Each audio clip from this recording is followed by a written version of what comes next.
Is coming up. Quita? Albert, thank you very much.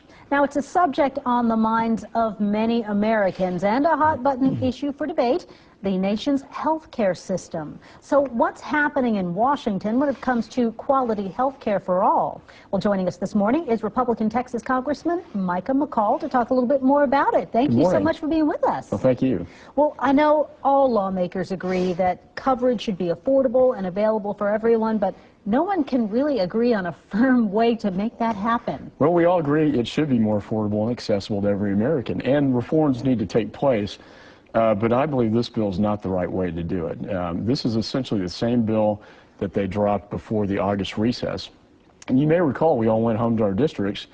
In my view, the majority of the American people don't support this. Certainly in my district, on my website, I have a poll, and it's about 85% against this, what's called the public option or the government run option, the government takeover of our health care. It's 1/6 of our economy.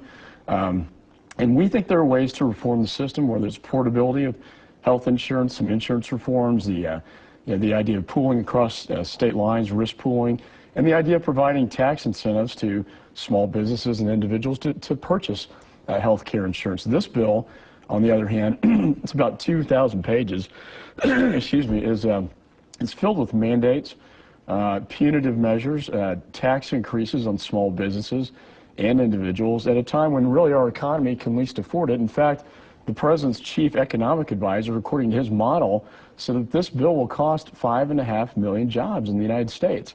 And that's not good news for this economy. Definitely not. And of course, the health care issue, it's not something that can be rushed either. And I know many lawmakers and Americans feel like that's exactly what's happening.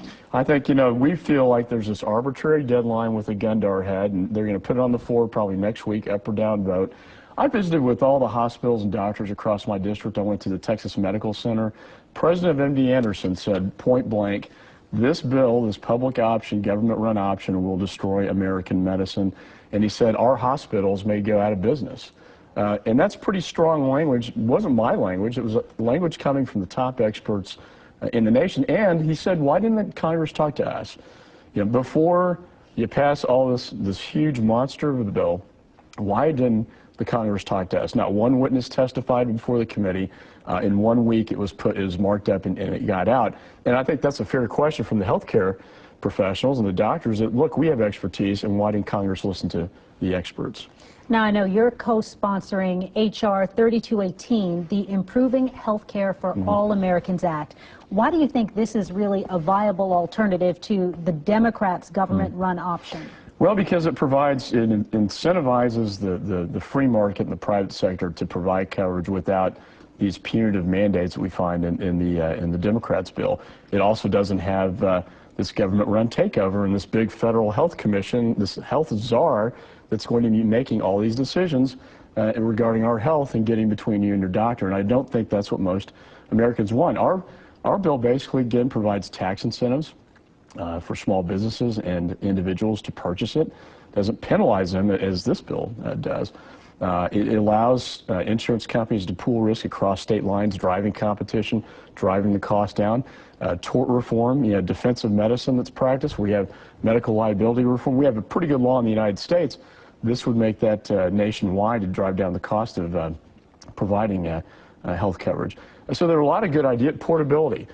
Pre-existing conditions, can't be disqualified to get that. There are a lot of great ideas out there, but we're just not given a seat at the table. I mean, this is all being run behind closed doors in Washington with a very few select number of lawmakers calling all the shots on this. And this is the product that they came out with, and I think this is not the right course for America. All right, Congressman McCaul, thank you very much for being with us. We appreciate it. Happy Halloween to you. Happy Halloween to you, too.